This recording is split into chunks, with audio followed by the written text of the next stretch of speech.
大家好，歡迎嚟到師兄講馬頻道。但係咧，我哋今日就唔係專飲頭啖湯啦。今日師兄咧就同大家搞新意思。嗱，今日我哋係師兄講拳，冇錯啦。嗱，講嘅咧就係最近城中熱話，由培生擂台舉辦嘅無敵杯四海對 Black Joe 啦。咁首先咧，點解我會無啦啦走去講呢場拳賽咧？咁首先啦，小弟雖然我就係靠賭馬揾錢啦，但係其實我都有2年嘅泰拳經驗嘅，即係當然啦，我唔係去到話打比賽級別啦。嗰陣真係單純就請個太仔幫手操拳啊、練拳啊，即係我為嘅係強身健體同埋一技傍身啫。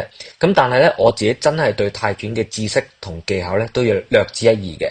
其實同賭馬一樣啦，雖然我唔係騎師練馬師，但係即係我亦都唔係啲可能啲坊間嗰啲港馬佬啊、馬評人啊咁。但係我絕對相信啦，我對賭馬嘅認知咧係多過好多真正馬圈嘅人嘅。咁二嚟係咩咧？咁啊啱啱早前 Vespa 酒吧9週年啦，咁即係我上去撞到四海啦，咁亦都問佢攞到20張佢拳賽門票嘅贊助，因為咧而家佢即係拳賽嘅門票真係已經賣晒噶啦，咁啊咁好彩問四海攞到20張門票嘅贊助俾我哋群組嘅朋友。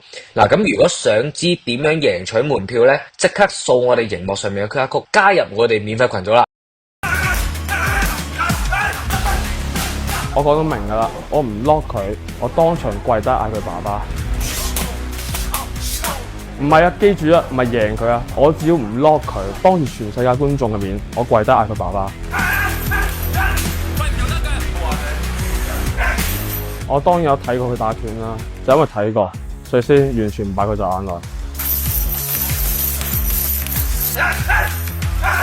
番薯有人睇啊！番薯當初得嗰萬 fans， 唔係屌我，佢有得人睇佢咩？我多謝佢教人笑。10月27號，你 Black Joe 正式改名叫 Black Jack， 因為我打撚到你 Black Jack。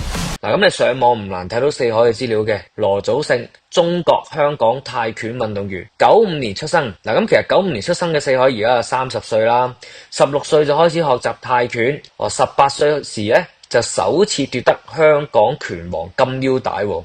咁啊，2018年2月喺三亞昆崙決賽事中58秒啊 KO 泰國拳王魯賓。同年3月再喺昆崙決70 kg 賽事 TKO 播球嘅弟子薩米。嗱，其實你睇到呢啲咁嘅榮耀咧，你真係可以見到啊，即係18歲就香港嘅拳王金腰帶啦，2屆嘅全港泰拳冠軍啦，同埋連續3年嘅昆崙決世界8強。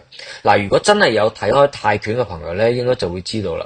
即係我先唔講金腰帶啊、泰拳冠軍呢啲啊，其實你淨係講昆崙決啦。其實昆崙決咧，如果有了解開泰拳嘅朋友都知道係 kickboxing， 即係自由搏擊。喺全世界咧，呢一個賽事絕對係天花板嘅存在。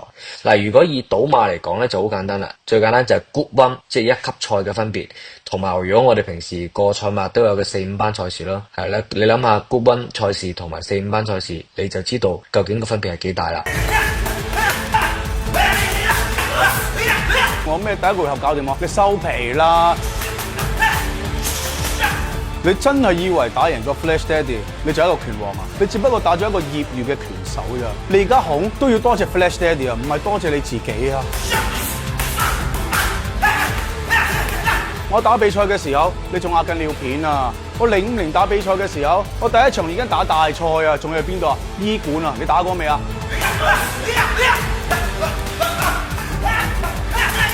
香港拳王、香港拳手冇你個名啊！我要你食中我一拳之後驚啊！10月27你就會知。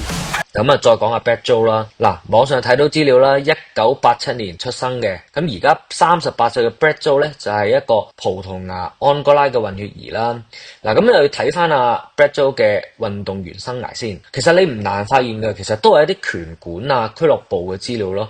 嗱，咁我再深入啲咧，去睇翻 Black Joe 過去打過嘅賽事嘅。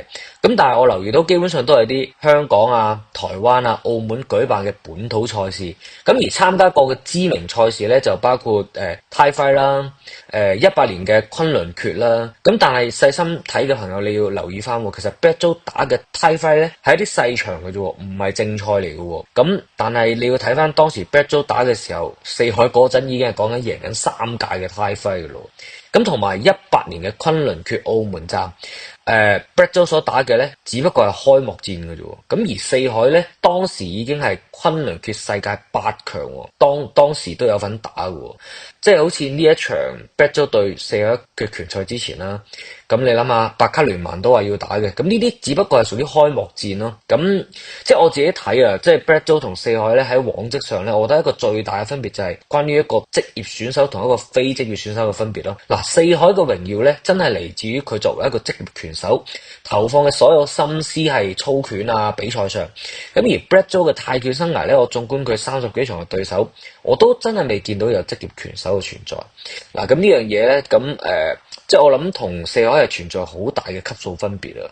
即係如果你以我哋有時講馬嘅角度咧，就好似話你一啲英國啊、澳洲啊嗰啲不知名細馬場，你得幾隻馬跑，可能你贏咗幾邊出道嘅賽績。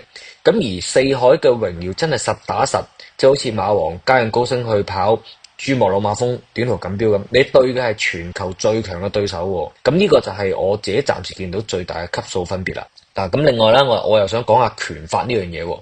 嗱，如果有睇四海咧打 Fresh Lady 嗰一場，就好似出嚟搞笑咁嗰場比賽啦，好多人都會淨係睇到四海40幾秒就 Q 咗阿 Fresh Lady 喎咁。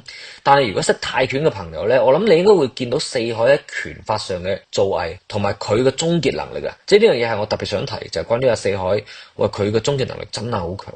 我覺得以我自己以睇香港咁多個泰拳拳手嘅拳法嚟講咧，四海絕對係頂尖嘅存在。嗱，咁再加埋咧，留意翻個賽制係打 boxing 嘅。嗱，其實打 boxing 就咩咧？就只可以打拳啊。其實咁樣就更加仲有利於四海嘅發揮。咁最後啦，我哋老土啲都要睇下噶啦，就係關於可能年紀啊、身高啊、體重呢啲咁嘅數據啦。咁冇啦，四海30歲 ，Brad Joe 38歲。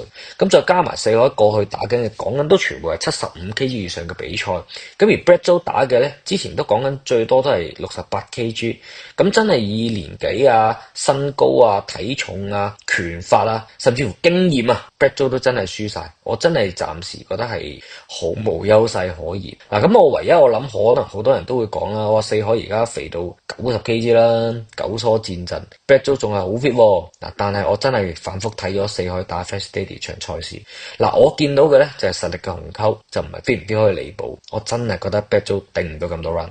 嗱，所以我今場嘅總結咧，就係四海係會以馬王嘉應高升咁嘅姿態贏出，係 KO 嗰隻。多謝大家收聽啦。